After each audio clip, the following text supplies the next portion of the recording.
ईश्वराने भगवान शंकराची आज्ञा मानली।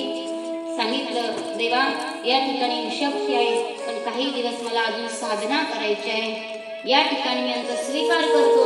आणि गण परिवारामध्ये शिलाग ऋषींच्या परिवारामध्ये नंदिकेश्वर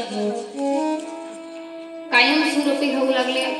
नंदिकेश्वराने तपश्चर्या केल्यानंतर भगवान शिवाने सांगितलं काय वरदान होय। नंदिकेश्वराने सांगितलं प्रभू असं वरदान द्या जेणेकरून मी सदैव तुमच्या सोबत असेल। काय वरदान मागितलं? मी सदैव तुमच्या सोबत असेल, मला सोडून मी कधी जाऊ नये, सदैव तुमच्या सोबत असावं, सदैव तुमची सेवा करावी, मला सोडून जायचं नाही, कारण मी तुम्हाला सोडून राहू शकत नाही। मग या ठिकाणी भगवान शिव म्हटले माझ्यासोबत तर माझी पत्नी राहत नाही। काय? माझ्यासोबत तर माझी पत्नी राहत नाही, मग तुम्ही माझ्यासोबत निरंतर कसे राहणार?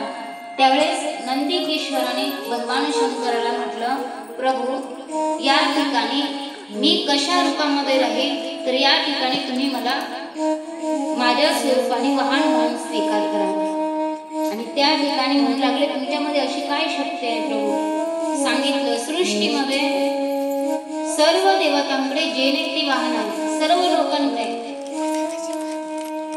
गजेंद्र इंद्रदेवाकडे आहे, मोर कार्तिक जिकडे आहे, उंदीर गणेश जिकडे आहे, भगवती भवानीकडे वाहक सिंह आहे, पवन देवाकडे पवनश्चल आहे, सूर्य देवाकडे रथ आहे, चंद्र देवाकडे चंद्रासन आहे, सगळ्या देवतांकडे त्यांचं आसन आहे, पण देवा तुमच्याकडे काहीच नाही।